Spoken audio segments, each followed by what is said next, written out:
Hey everyone! This time we will try to find out how Nikon Coolpix P1000 compares to Sony HX400. I know Sony has been on the market for already 4 years, but it doesn't change fact that it's still selling really well, and so it's still relevant competition for Nikon. Before getting into the video, consider subscribing and rating this video to help my channel grow. Thank you. We will take a look into the image and video quality, build, zoom difference and more, but let's start by mentioning key specs.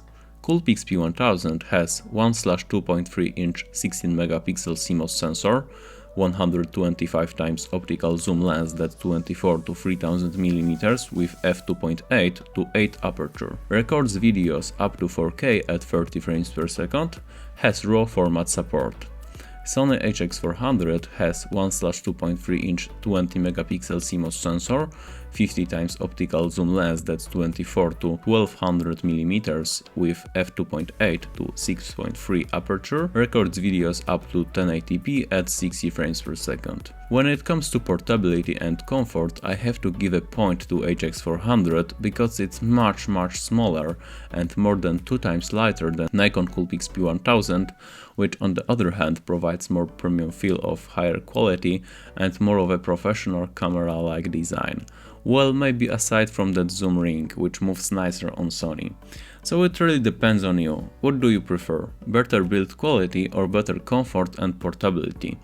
Personally, I'll go with HX400 compact body, but we cannot really blame Nikon at all. They had to put this crazy 125x lens somehow somewhere. In terms of screen quality, Sony seems more accurate with more realistic colors and has glass cover that protects the screen, which P1000 unfortunately lacks. I could understand that move in Coolpix B700, but camera as expensive as Coolpix P1000 should have this kind of protection. Anyway, it's good that at least we got real articulation in P1000, while HX400 has only tilt-out screen with much less extension. EVF on P1000 is just a whole other story. There is no sense even comparing both. Like most cameras in this segment, Sony uses terrible 201,000 dot LCD, which can be described as just usable, while P1000 was equipped with astonishing 2.3 million dot OLED that gives you huge vision and great contrast. And trust me, you want to have a good viewfinder on this type of camera, because it allows you to have a more stable position to shoot, which will be especially important while using zoom. Many of you probably wonder how much extra zoom you're gonna get with P1000 in real world use. Well, I made that little comparison for you guys so you can judge for yourself. Will that extra reach really matter for you? In my opinion, 50x zoom will be sufficient for most people, but enthusiasts will for sure love that 125x zoom. It's good to add that you can also consider something in the middle between those two, like Coolpix B700 with 60x zoom or Coolpix P900 with 83x zoom. There is not much difference in picture quality that some of you might expect from the price difference. Both have same sensor size and used image processing technology, so differences are there, but they are rather small. Whereas in comparison with Nikon Coolpix P900 and B700, pictures from Sony HX400 appeared to look better, with better balance in exposure and nicer colors. This time with P1000 we got slight improvement in this aspect, and the result is that Nikon pictures actually come out with better balance in exposure most of the time. Colors are also improved, but they are still less vivid compared to Sony. HX400 pictures are just a little bit more alive and saturated. It depends what you prefer really. What's worth mentioning is that Sony HX400 shows overall more noise at low ISO of 100. You can see that pretty clearly in magnification. Kind of odd, but nothing major really. Biggest difference is visible in used lens. At wide angle, Sony seems to be a better performer, with tad more sharpness and more details than in Nikon. And so macro pictures of flowers and some architecture photography, for example, most of the time will look better on Sony. things change in the zoom.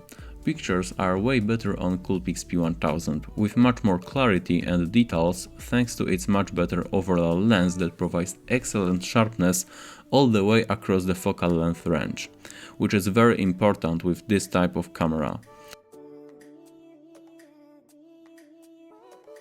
Low light performance is pretty comparable on both. Personally, I would rather avoid shooting with this type of camera in low light. If I had to choose, I would give a win to HX400 because it can make series of photos in low light condition and stack them into one in auto mode. And also color seems better. Nikon tends to give out washed out images in poor light. In terms of movie quality, Nikon Coolpix P1000 is more suitable for video recording. I like Sony's colors and stabilization more, but it cannot win simply because it lacks 4K video recording that gives much more detail and sharpness, especially in a such small sensor camera.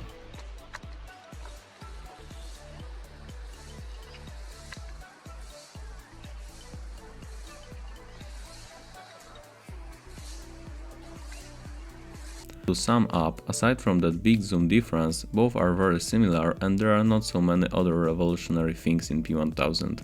Picture quality is very similar, although Nikon has slightly better quality lens, 4K video recording capability and few extra features. For someone that's not super zoom enthusiast, Sony HX400 will be a great compromise.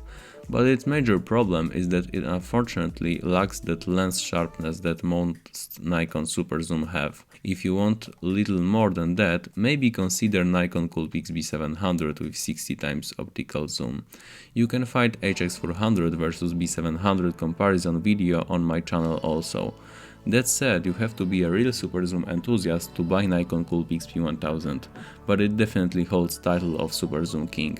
Hope you enjoyed this video, don't forget to like this video and subscribe. Thank you.